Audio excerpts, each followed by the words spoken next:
Broadcasting, the boisterous part of the fastest game in the world. So strap on your lids and lace them up, Rook.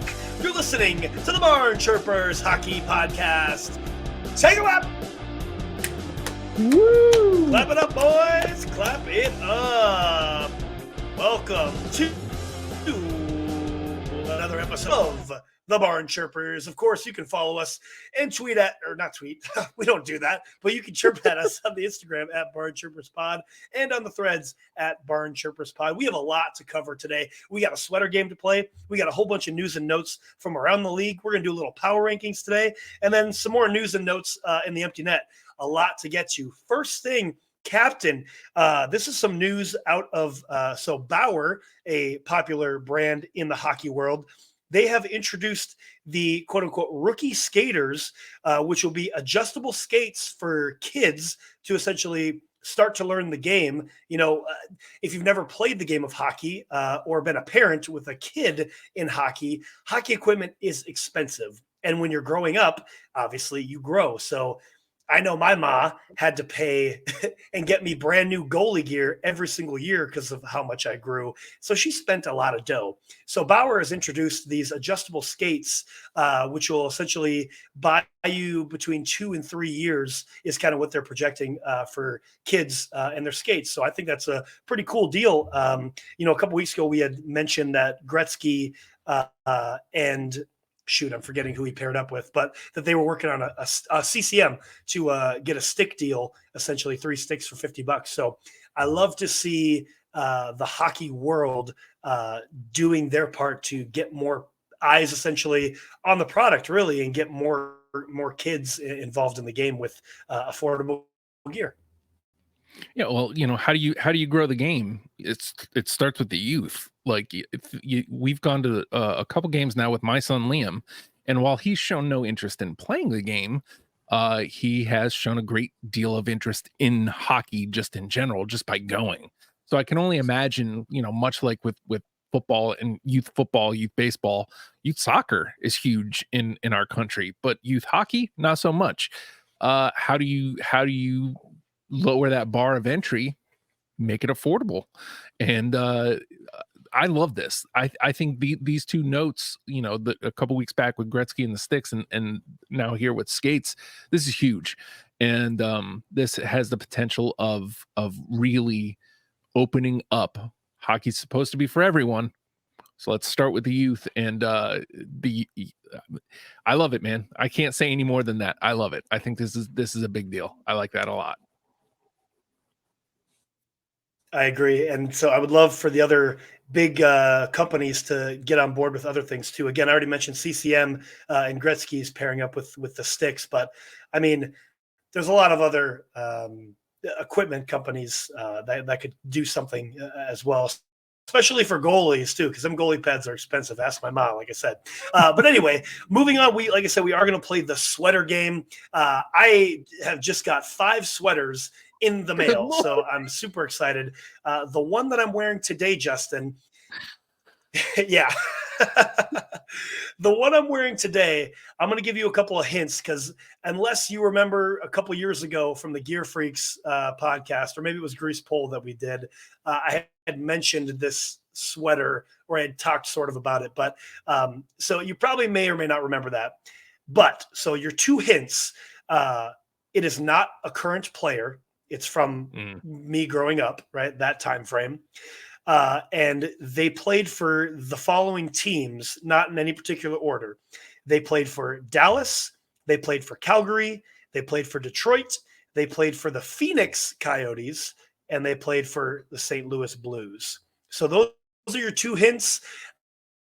Let's begin the sweater game. Again, Justin has 3 questions that he can ask me, and I will give him a hot or a cold answer to get him to figure out what the sweater is. Your time starts now. Is it out west?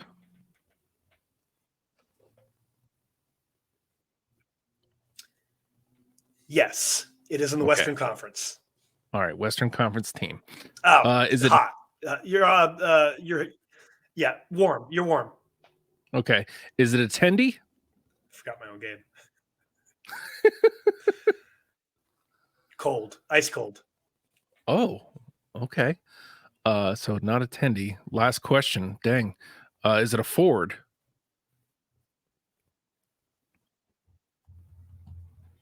Hot. Okay, so it's a forward in the Western Conference. Dang. I wish I didn't mess that second question up.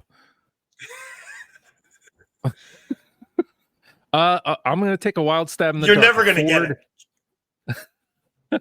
I'm going to take a wild stab in the dark. A forward from the Western Conference, Paul Kariya.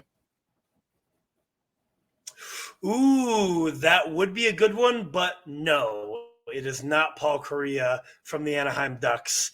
It is not that throwback, but it is a throwback, Justin. So go ahead. I'm going to ask you this question because our next thing that we're going to get into is the power rankings. So waste some time while I put the sweater on. Wait some time. So if we're doing power rankings next, hockey has been upside down, and more specifically, the Metro, who both of our clubs are in. The Metro, I said the Metro is in shambles because the Metro seems to lose to the Phoenix or to the. Oh, there we go. The St. Louis Blues. Brett Hull. I never would have got that. The old Brett Hull, St. Louis Blues. Still got the tag on there too.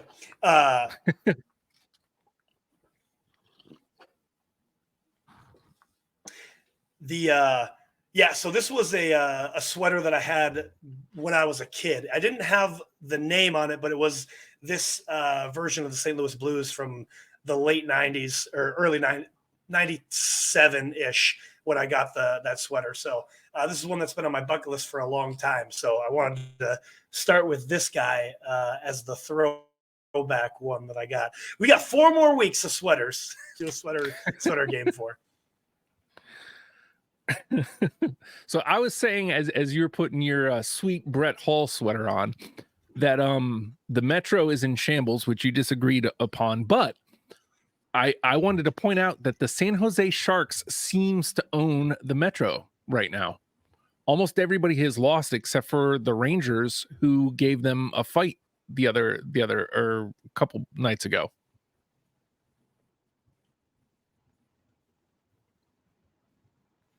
Yeah, and I mean, funny enough, the Sharks actually have a 5-4-1 record over the last 10. So they're a 500 team over the last 10.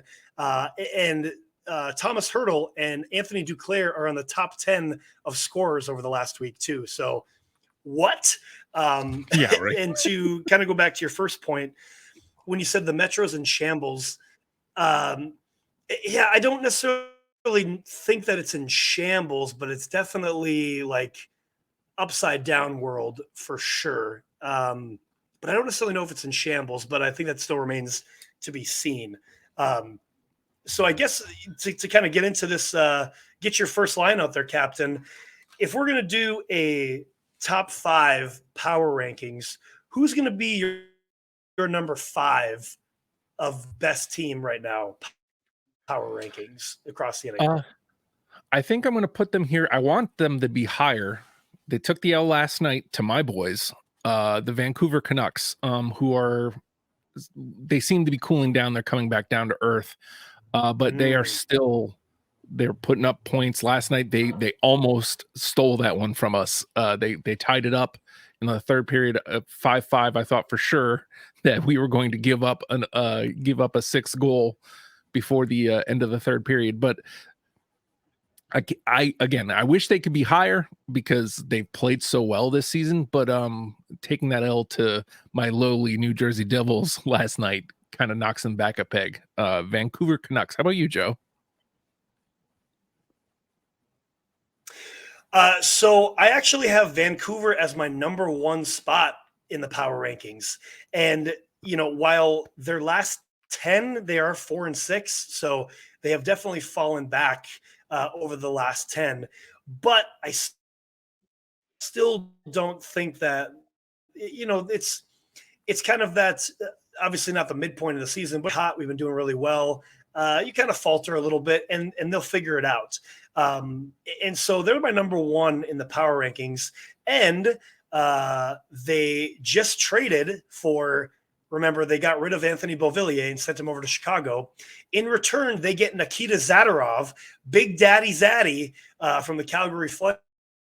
They cleared up that cap room, and they sent that pick that they just got from Chicago back over to Calgary to get Nikita Zadorov on the Vancouver Canucks. So one interesting thing about this, the Canucks, and the reason why I have them in my number one power rankings, they have, and I'd have to research this a little bit more, but all six of their D-men are over 6 feet, 4 inches tall and over 220 pounds.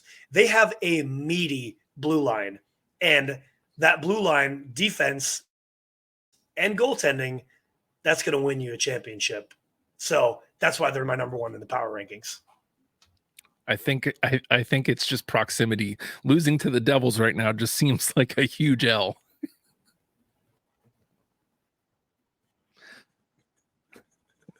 So. Understandable. Yeah. I mean, as we know, the Devs have been struggling a little bit. Yeah.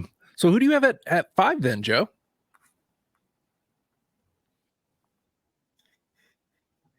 So my number 5 is actually the Boston Bruins. Over the last 10, they're 6-3-1. I don't think that they're falling out of a playoff spot. I don't think that they're falling out of the owning the Atlantic. I just think right now they're in that kind of same spot that we just talked about with Vancouver. They're kind of in that spot where they're coming back down to earth a little bit, and they kind of have to refine their game again. But they're still in that top 5 power rankings, best teams in the league. Again, I don't think that they're losing the Atlantic by any means. Just right now, I have them lower than the 4 other teams that I have in the power rankings. How about you? Who's number 5? Or number 4, actually, for you? Number 4 would be the Boston Bruins for the same reasons. They've kind of come down to earth a little bit. We still haven't seen the surfacing, of them losing so many players. Like, it hasn't really shown its ugly head yet. So that could still be in the works for them. But they've just cooled off a little bit, and just enough to be number 4 on my rankings. But my number 3, God, I hate having them even here in the top 5 at all. But the New York Rangers, I could have made a case for them to be number 1, but they're the Rangers and I hate their guts. But they're doing what you're supposed to do. You go out, they're the one team in the Metro that is just going out and winning hockey games, and by any means necessary. The Sharks put up 5 on them, that they went goal for goal with them. But other than that, like, they're just winning hockey games however you can do it. So the New York Rangers, I had them at number 3. So who was your number 4? So who was your number 4? Because it broke up a little bit on my internet here. Who did you have it for? 4 was the Bruins. Okay. Oh, you had the Bruins at 4. Gotcha. Yeah. So my number 4, I have the Vegas Golden Knights at number 4 on my power rankings. They are 4-2-4 over the last 10. Kind of the same thing as Boston. I don't know that they're going to lose the Pacific. I mean, Vancouver is definitely on their heels. I think Vegas is just kind of in that lull period, figuring out their game again. Aiden Hill is out for at least a week or 2. So that could definitely cause a little bit more problems. But I have 4, the Vegas Golden Knights. And it's funny that you mentioned the Rags at 3, because I also have the Rangers at number 3. I mean, they've been on a tear. They're the best team in the Metro. Arguably the best team in the East right now at 7-3 over the last 10. Breadman is shooting more and he's scoring more. He's usually a pass first type guy. He's shooting more this year, and he's scoring too. As a matter of fact, he's probably may or may not come up in our 3 stars of the week this week. And it does pain me a little bit too, Justin. I don't really like to give the Rangers any love, but I also have the Rangers at number 3 in power rankings. So that leaves who is your number 2. And we already know who my number 1 is. Who would be your number 1? So my number 2 would be the Vegas Golden Knights, again, for all the same reasons. And it's until they like just stink and are officially eliminated, I'm going to continue to pour love on them because they're the defending champs and they made me look stupid a lot last season. So until they're out, they're going to be very high on my list. Accurate. And number 1 on my list is the Colorado Avalanche. It's been, they haven't had like soaring heights, but they also haven't had, like just terrible outings. So to me, they've been pretty consistent this year, and they're scoring points. McKinnon putting the team on his back when needed. Georgiev, again, he was one of our top stars last week. He decided he was going to play out of his mind last week. So again, it's just one of those things where you just got to give a little love to Colorado. So I have Colorado at number 1. So who was your number 2? Just touching on your pick for number 1 being the Colorado Avalanche, they're 6-2-2 over their last 10, and I feel like over the last couple weeks, we've been talking about the Colorado Avalanche. So they've just steadily stayed right there as one of the best teams in the West, without really getting a lot of love, truly, because we always talk about Vancouver. We always talk about the Vegas Golden Knights. We've talked about the Avs a little bit, but they're kind of quietly sitting around in the East there, owning it, really, if you look at their record comparably. So that's a solid pick for those power rankings. My number 2, again, I really wish I didn't talk about this team because obviously we know who I love so much on the LA Kings being number 2 for me in the power rankings, but they're 7-2-1 over their last 10. Anze Kopitar, he just passed Marcel Dion as an all-time assist leader for the LA Kings franchise at 758 assists. Not only that, they just won last night again on the road, and they set a record for the season opening road win streak at 10. So the LA Kings are flying, Justin, and I kind of hate it. But, man, Cam Talbot's playing out of his mind. Anze Kopitar's playing like he did 10 years ago. Same thing with Adrian Kempe, too. And, this is a superstar check-in, actually, Justin. This is a superstar check-in. Hey, remember that contract the LA Kings spent over $8 million on? A guy named Pierre-Luc Dubois? Well, guess what? In his last game, so last night, Pierre-Luc Dubois played 16 minutes, time on ice. He had 2 shots on goal. He had 10% face-off percentage. 10%. He was the worst face-off guy in the entire game, not just for the LA team, but the entire game at 10%. And then I dug a little bit deeper, and he isn't even in the top 25 of the league for winning faceoffs so far this year. Not even that, Justin. He's not even in the top 50 of winning faceoffs this year. And he gets paid well over $8 million. You know who is in the top 5 of winning faceoffs?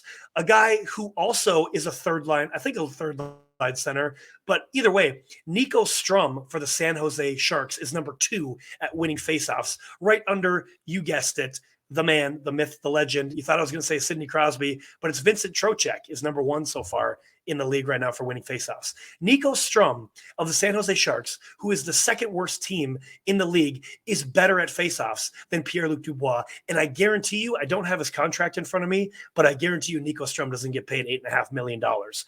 And the last thing that I'm going to chirp Pierre-Luc Dubois about is, okay, so maybe you're not putting up a whole lot of points. Maybe you're not winning a whole lot of faceoffs. You must be blocking a lot of shots, right, Justin?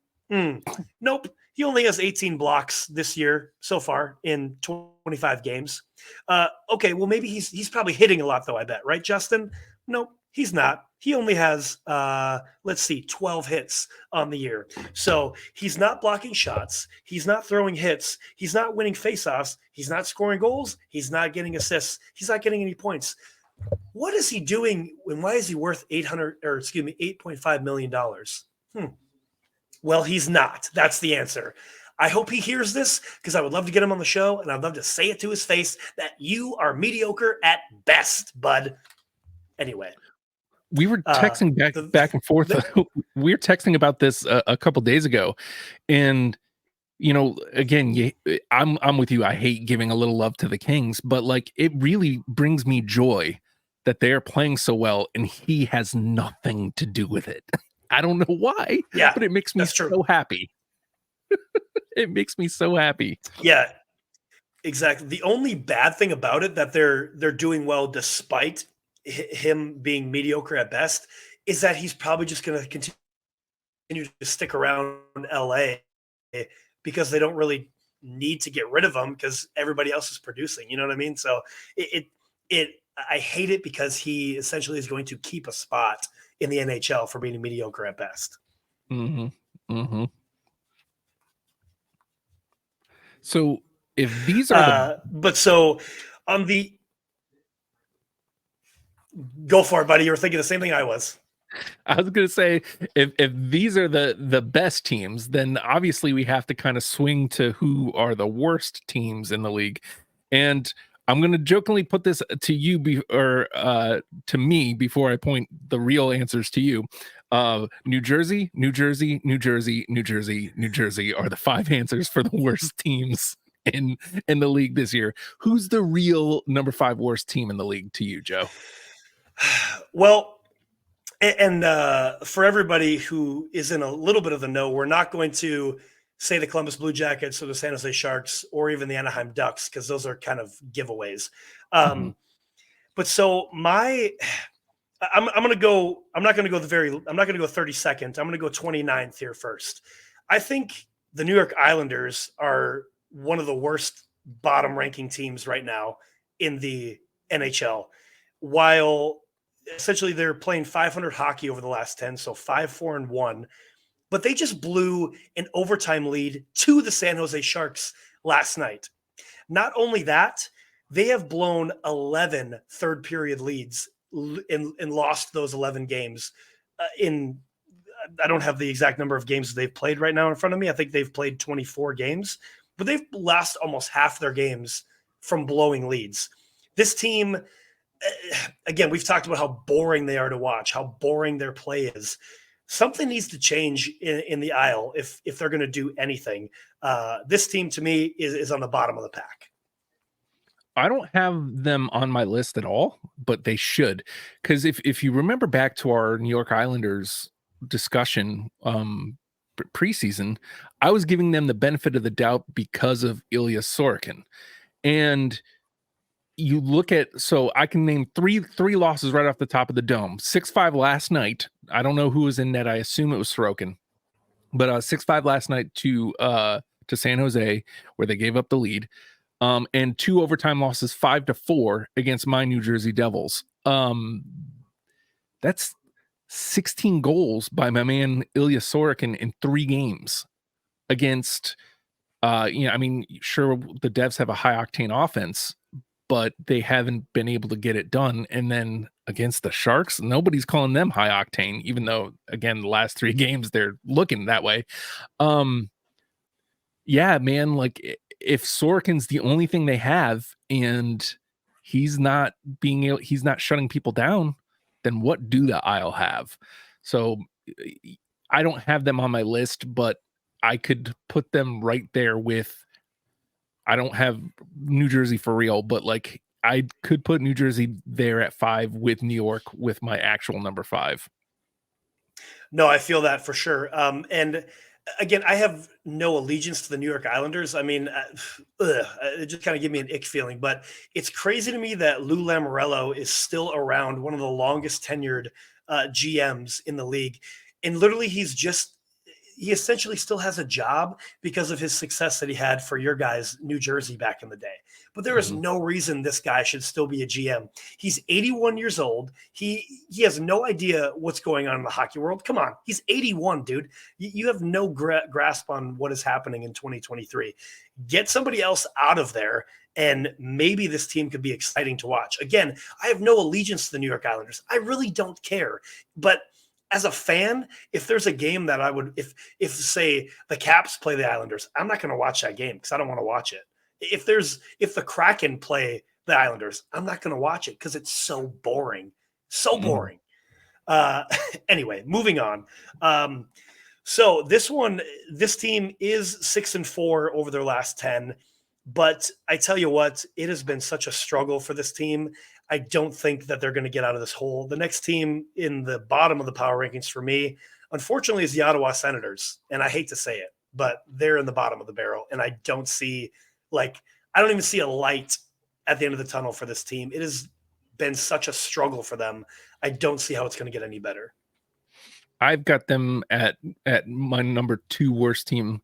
They're not getting it done. And you look at that roster and it seems like they should be able to do things. And again, like you mentioned, they kind of turned it around, but the hole seems to be too big for them to be able to dig out of it. And, you sent a text the other night, you're officially worried about Ottawa. And it's like, it's true. This has to be coaching or GM related. Like again, you look at the talent, you're getting nothing out of this talent. You have a good lineup of guys on the ice. How are you not winning games? So that's either system or that's to me, that's just chemistry and system. So to me, that says head coaching, but it could also be GM. So yeah, and what surprises me the most about the Ottawa Senators, so they're dead last in the Atlantic right now. They have a +5 goal differential. So technically, they would be the 4th spot in the Atlantic amongst, it would be Boston, Detroit, Florida, Ottawa, and then Toronto as far as positive goal differentials. But they're 8th in the Atlantic. So they just can't get it done. To me, like you said, I think DJ Smith has done a pretty good job over his tenure, but we talked about this last week. This is like your 6th year, bud.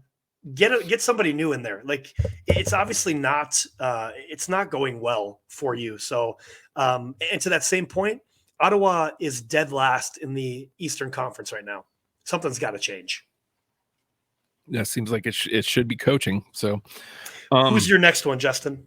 So I didn't mention them. My real number 5 is the Buffalo Sabres. You hate to say it but again, to me, it's interchangeable. It could be Buffalo, it could be the Isle, it could be the Devils here at 5. But all 3 of those teams are doing the same thing essentially, except for the Isle kind of have tenure. You can forgive it in New Jersey and Buffalo, sort of, because New Jersey's young, Buffalo's young, but this should have been the year for Buffalo. Like they should have ascended. They should be in technically they're not eliminated yet. They should be in the conversation for playoffs. They should be in conversation looking at, a higher rank in playoffs, but they're just middling and they're losing a lot of games that they should probably be winning. Again, they've lost twice to my New Jersey Devils. Like, what is that saying? Like, the Devils have not looked like they've hardly played any complete games this season. So it's, what are they doing out there? And the goalie situation, Levy went back down to the AHL. So you've got 6K and Comrie splitting time, and neither of them is really getting it done.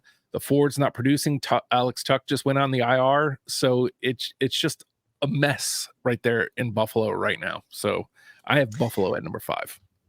Yeah, I mean, so Buffalo is number 4 worst for me.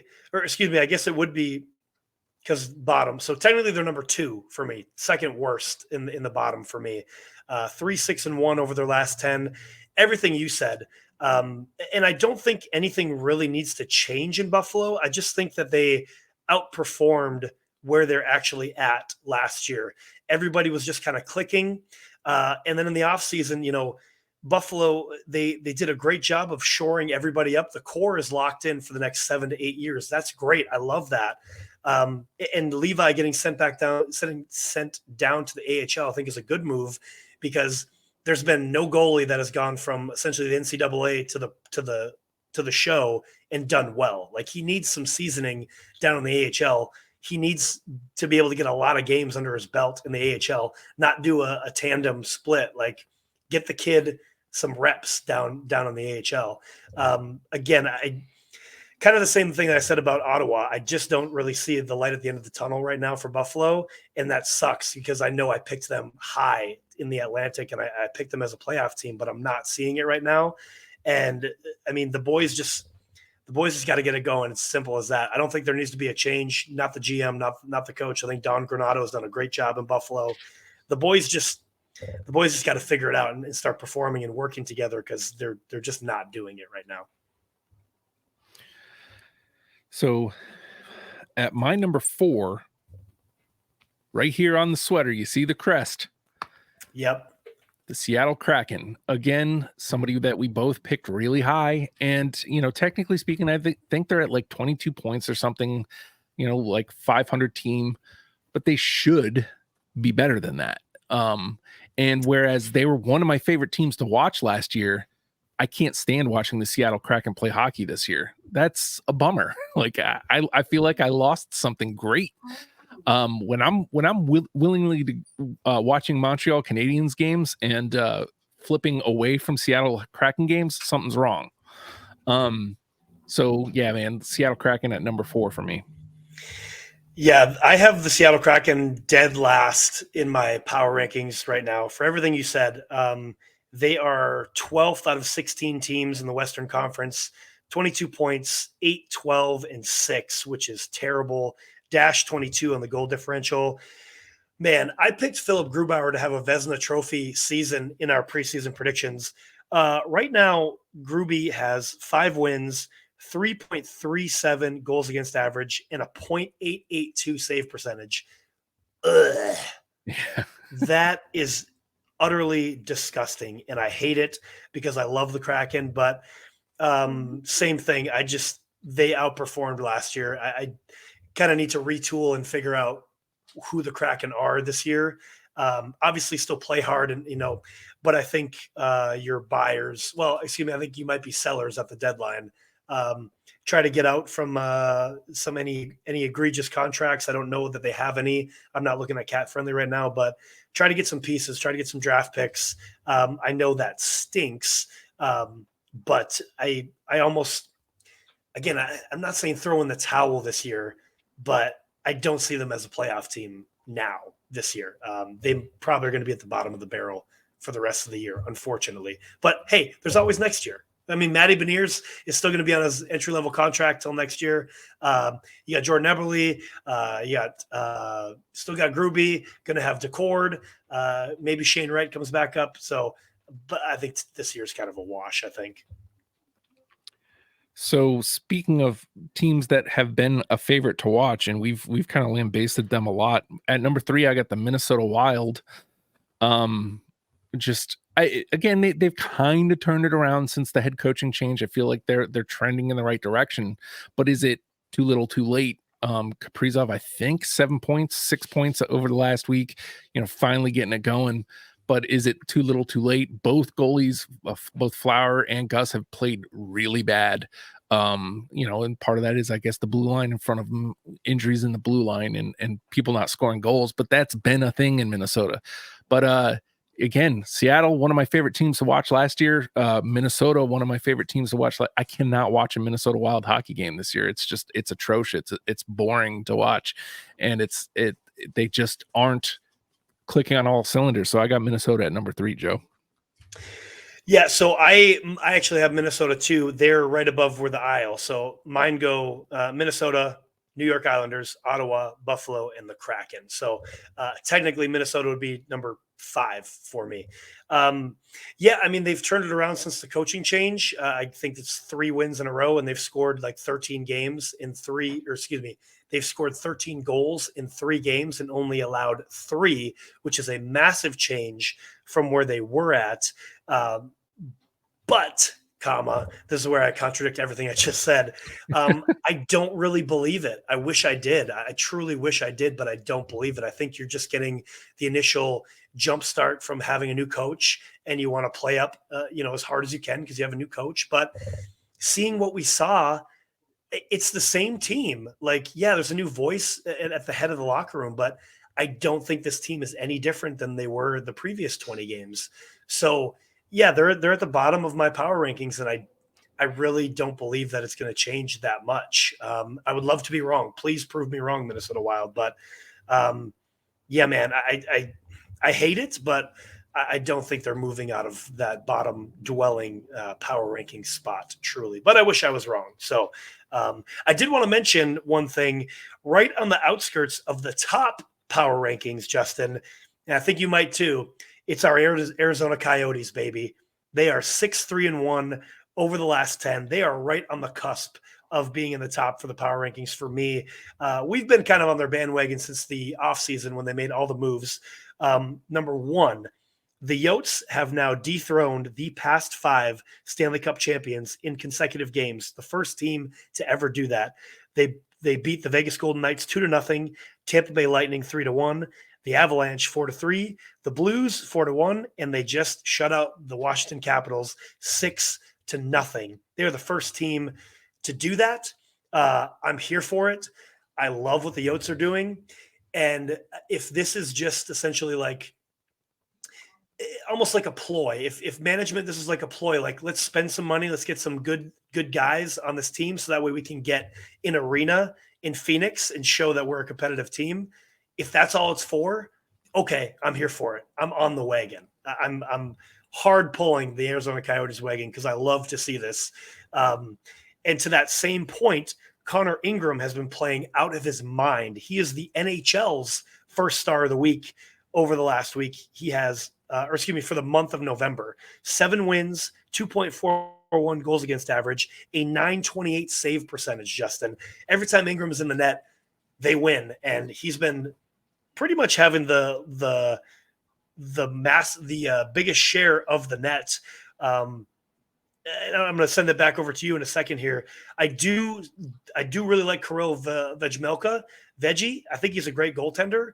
Somehow I think maybe the pressure is on him too much, potentially, where he's just not finding his game right now. So I hope he does find his game. But in the meantime, Connor Ingram and the Arizona Coyotes, they're killing it right now. Anything to say to add to that? I just want to add and just echo your point. I'm here for it. I love that the Arizona Coyotes are kind of shutting everybody up because they were a joke last year. Yep. And for like the last decade at least. Yeah. And I mean, when we went to the first Blink show this summer, there was like 10 solid minutes of us just joking the Coyotes. And, like we went through their whole history of, since they moved to Arizona, they've done nothing since moving there. I would much prefer that they actually go out, put a solid team on the ice and prove us wrong than prove us right and continue to stink and still have a hockey franchise. So go out there, win as much as you possibly can. Be awesome if you could eke into the playoffs somehow. And what's crazy about this team is if they somehow did eke into the playoffs, I could see them winning a 7-game series, depending on who they match up with. But I could see them stealing a series, especially if they got hot right there at the end of the season. And again, with Ingram playing out of his mind, this is a team you got to look out for. And we've been saying it since, the offseason. Look out for the Coyotes because they're not here to play, man. I love it. I am here for it. Agreed. Such a young team and a couple of vets on that squad. I really would have loved to see Zaddy go to the Yotes. I think that would have been a huge upgrade, but they're doing their thing right now. And going back to kind of rag on Minnesota a little bit more, I think the Yotes would sweep the Wild. in a 7-game series right now. If it was Wild versus Yotes, they would sweep them, hands down. Like, no doubt about it in my mind. Anyway, let's move on. Man, it's time to pull the goalie, don't you think? We gotta get to score some goals here. Yeah, let's do it. First thing I have for you, Justin, Nino Niederreiter is extended in Winnipeg for 3 years by $4 million. Good. Wow. Pass or shoot on that. You know what? It's. I know this is supposed to be like quick, but I'm gonna shoot. Why not? Like, it seems like he may have finally landed in a place that wants him. Like, I mean, you know, he had the stint in Nashville. He was the dev at one point in his career, but like, to see him kind of land in Winnipeg overperforming, you know, we kind of had them not bottom of the barrel, but middle of the West. And they're proving that, hey, we made these 2 big signings. Let's also shore up some vets here. So, I'll shoot on that. Let's keep Nino around. Yeah, same. And just to kind of double back on that, I mean, Winnipeg could very easily land in those power rankings as well. They've outperformed from what we thought. We didn't know what Winnipeg was doing. Like you said, they signed Hellebuck, they signed Scheifele, and now they signed Niederreiter.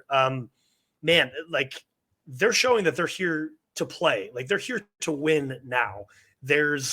We're not guessing anymore about Winnipeg. So I'm here for that. Like, whether I'm indifferent about a team, I love a team or hate a team, I, at the very end, just love to see, what are you doing and what is this team? I enjoy to see that as a fan. So I love that. One more pass or shoot for you here, Justin. Samuel Montembaum extended in Montreal for 3 years by 3.15. Pass or shoot, Jake Allen on the trading block, since it seems like Montembaum is the guy. Shoot. That I'm definitely shooting. Like, to me, that absolutely says Allen's on the move. I mean, again, you like it. I like it for Montembaum because he's played well enough as well as he can in Montreal that it's probably going to be his net. What's the backup? Primo or Peugeot? I think it's Primo. Yeah, Primo. Yep. Primo. So, you know, let Primo start getting those 2A, you know, minutes, and let's see where Jake Allen ends up. Maybe he ends up a Devil. Yeah, I mean, same thing. Jake Allen's a solid goaltender, and in Montreal right now, again, they're kind of plagued with injuries. Again, Alex Newhook is now out for 10 to 12 weeks. Kirby Dach is out for the season again. It really sucks that the Canadians are dealing with injury problems again. But Jake Allen's a solid goaltender, so I feel like you could definitely get a lot of return from that. Probably second round pick at least, maybe 2. Definitely what Montreal could use is some draft capital, or that could also be flipped for some other trade bait. Who knows?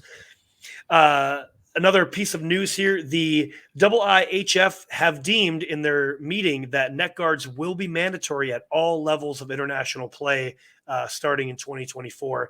As we know, unfortunately, there was, the incident on the ice that happened a couple weeks ago. So I love this, that we're looking at that like, we need to have net guards and cut resistant clothing on underneath to protect our players. This is a win for across the board for hockey. Agreed. Player safety is supposed to be like number one priority. And oftentimes it seems like it's not. So this was swift, it only took a couple weeks to do it. And they said, hey, this is what's going to happen. I'm here for it. I love it. Another awesome point here at the Board of Governors meeting this week in Seattle. It has been clarified that the cap will raise next year from $83.5 million to $87.6 million. So $4.3 million. It's a 5% increase. This is on track with what the CBA currently is. Essentially, the COVID years, players had to pay the owners back like $1 billion or something like that. So that's why there's been a dead cap for the last couple of years. So this is essentially, from what I understand, the new cap being $87.6 million is like the minimum that it would be. It could still be renegotiated in the offseason next year to be higher, but we're at least getting an added $4.3 million added to the cap next year. Dig it. Means more money for movement for players. And, man, I'm here for that. Hopefully not guys like Pierre-Luc Dubois who don't deserve it, who are mediocre at best. Yeah. Or 13 mil for Austin Matthews. Oh my gosh. There's not another superstar check-in today. I know everybody was clinching their fists right there for a second. So I saw this quote from Torts. First thing I want to hit on Torts. I watched part of the Philly game the other night. He was behind the bench in just a Philly pullover, not wearing a suit. It's like a sweatsuit Torts was wearing. I love that Torts just doesn't care. Not essentially doesn't care about his team or the Flyers, but like he's essentially like, I'm not going to wear a suit. I don't want to wear a suit. I'm going to wear a pullover. Tell me I'm wrong. I dare you. I love that about Torts. And I saw this quote about Torts. And Flyers coach John Tortorella sounds off on the current state of hitting in today's game, calling the league, quote, soft, unquote, end quote, as it stands now. He says, quote, our players in this league do not put enough emphasis on making sure you're protecting yourself from hits. We've kind of tried to turn this league into a soft, no-hit league. Now people aren't ready to be hit. I think it's a lost art in how you take hits. Nowadays, I'm not so sure big hits are allowed because everyone puts their arms up when there's a big hit. It makes me sick what goes on in the league here on big hits. That's part of the game. I just don't think we should take the foundation of the National Hockey League out. Hits are allowed. Back in the day, and I'm not trying to go way back, but you've got to learn how to take a hit. That's a big play in winning games, is taking a hit to make a play and being braced to take these hits.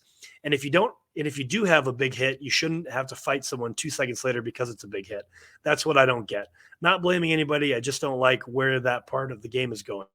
That's a foundation of the National Hockey League. It's a man's game. Learn to take a hit. We've got it convoluted a little bit. End quote from John Tortorella. Yeah. I mean, again, I feel like you take that a little bit with not necessarily a grain of salt, but like take it a 50-50 because I think the point that he made about players learning to take the hit is the most salient one he made. Because I think you see a lot less fights over a hit if they don't look as brutal. If you're taking the hit and it doesn't look like you just got leveled, then I think people aren't popping off, for no reason. So, the league's gotten faster. I think the league wants more goals scored. So like, to me, there's somewhere in the middle where hitting has to happen because there's nothing like a good hit in hockey. But yeah, I think again, the salient to repeat, the salient point he made was players learning how to take the hit appropriately and players kind of shrugging that off and moving on because it's part of the game. Yeah, I agree. To your same points, there's 2 instances over this last week where I totally agree with what Torts said. Rasmus Dahlin did a reverse hit on Brad Marchand, which was clean as all could be. And essentially, like, Dahlin had to almost there was a big scuffle after that hit. Marchand got up and skated away like, good hit, man. Like, that was a solid, clean hit, and he shouldn't have to fight for a solid, clean hit. Your boy Luke Hughes got hit the other day on an icing play by Garnet Hathaway. Wasn't a dirty hit. Like, essentially, it seemed to me like Luke Hughes just kind of let up instead of playing until the whistle. And I think to kind of go back on what Torts is saying, I think in this fast game that we watch now, and I do love that it's a faster game, but I kind of attribute it to the same as when I watch baseball and somebody just jogs their way to first base. Like, you're kind of half-assing it a little bit. Mm-hmm. Like, let's play to the whistle. Like, okay, it's icing, and the hybrid icing that we have now, the refs essentially blow the whistle well before the puck actually gets to the other end. But let's play to the whistle, boys, and be ready to get hit because we're supposed to be battling for the puck. So I agree with essentially the same thing that you said. Like, I take it 50-50. I don't think that you should have to drop the gloves every time there's a hit thrown. It's a big play in the league, I also, it's a faster game, so guys should be ready and learn how to take a hit too. So that's kind of where I'm at with that as well. So I think we agree. Last thing, it has been official. The NHL will be holding the 2024 NHL draft at the Sphere in Las Vegas, Nevada. This will be the first sports league to hold any event in this Sphere. It's going to be, from what I understand, the last time that they're going to do an in-person draft. It seems like they might be moving to like an online type draft like other leagues have done. So if this is the last time you're doing it, let's go all out. I just hope they get the production right to make it a big fight feel, if you will. Mm-hmm. I love it. I went to look up some stuff about the NHL just before we went on, and one of the biggest news pieces, and even though it was in October, was, to your point, the decentralization. I'm for it, man. Anything that is big and actually gets the draft the same kind of coverage. You think about like our guy Corey, he loves it. Like he has several times said like it is the draft is like crack for him.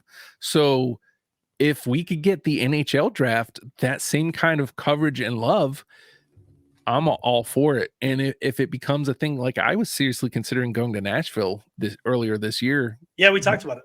But if it didn't come up on us so last minute, but shoot, can you imagine that, Joe? Like us going out to Vegas to the Sphere for the draft? That'd be dope. I'd be into that. That'd be fun. And I think it's a perfect spot for it too, because Vegas is a hockey crowd now because of the night. So that place would be packed out. There would be so much money coming into the NHL for doing that. So props to them for doing something right. I chirped the NHL. I don't know. I'll bring it up here too. I'm glad that they finally did something right by doing this. Hopefully they don't do what they normally would do and ban anybody that supports human rights from getting into the Sphere and watching the NHL draft, because the NHL would probably do something like that. Seems like they would. It seems like they would. Don't screw it up, NHL. Hey, we actually have to put the goalie back in because we didn't talk about our 3 stars this week, Captain. Oh, oops. We were on a roll. I blame myself because I'm in my Brett Hull sweater. I'm just ready to score a goal and get out of here. But we got to talk about 3 stars. I would. So I'm going to mention these couple names at the top of the scoring list over the last week, and then I'm going to let you go ahead and take those first 2. Breadman, man, like we talked about, 5 goals, 2 assists, 7 points. Jack Eichel, 3 goals, 4 assists, 7 points. Jackie Hughes, 3 goals, 4 assists, 7 points. Also, Alexander Kerfoot, 1 goal, 6 assists, 7 points. They're all tied at the top of the league this past week for scoring. But Justin, who is our number 3 and number 2 star of the week? So is it Fabry? Yep. Is that how you pronounce it? Yes, sir. And I want to extend that out to the Wings, because when we did the Global Series episode a couple weeks back, we were kind of down on the Wings, and they've turned it around. They've started to look like they beat the living crap out of the Devils a couple weeks ago. Lindy said it's the worst game he's ever seen from the Devs. The first time the Devs were shut out. I want to make this note, even though he got lit up for, I think, 4 last night. Alex Lyon taking some more reps in net, and he's looked stellar in the net. 2 one goal appearances, and then last night he kind of gets lit up. But a little love to the Wings, specifically Fabry and Alex Lyon. Yeah, to touch on that, Alex Lyon, he was, I want to say, like 3-1 with like a 1.82 goals against average before last night. So good outing before last night. Yeah.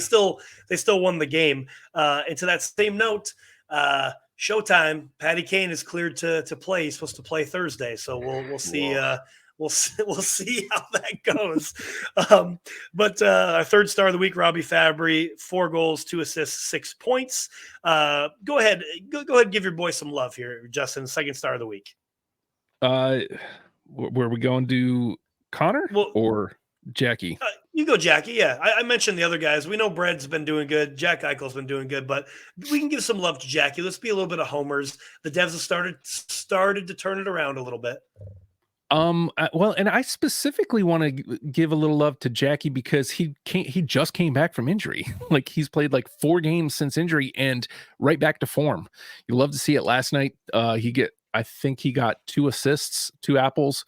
But like just it's almost like he never left. And you have the big loss to San Jose, which, by the way, you play that game again the next night, and the Devs destroy them. 48 shots on goal.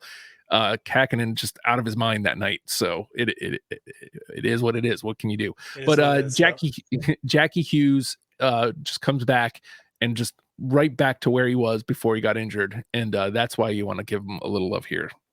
Again, 3 goals, 4 assists, 7 points for Jack Hughes, right back to form. I'm not sure what his projected season projection is right now, but it's probably over 100 points, I want to say. So that's hey, yeah, we're a little bit of homers. Again, we're giving props to Artemi Panarin. He's killing it with the Rangers. 5 goals, 2 assists, 7 points.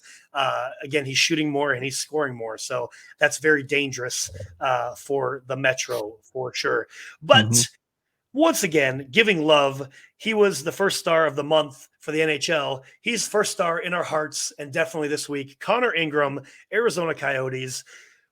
3 games played, 3 wins, 1.31 goals against average, 0.955 save percentage, and a shutout over the last week. First star of the week, again, in our hearts, in our minds, and in the NHL. This kid, pay him all the money. That $2.25 million that Darcy Kemper got, give this kid like $6 million, because I tell you what, he's killing it right now. And the Yotes, like we said, are at the top of are killing it on the power rankings as well. Yeah, Connor Ingram, first star of the week. Our love to see it. Third goalie now. Yeah, I know. Again, we're a goalie pod, and the goalies don't show up on our 3 stars that much, but as is noted, when they show up, they show out. They show up big time. That's right. So that'll do it for this week. Man, I right up against the hour again. We knew it was going to be a big show. But again, tune in again next week. There will be another sweater game next week, and see if Justin can get it right next week at Barn Chirpers Pod on the Instagram and the threads, and anywhere you listen to podcasts. Like, subscribe. We would appreciate that. A 5-star. Until next time, y'all have a great one. Take care, and stick taps and sellies, boys. Clap it up.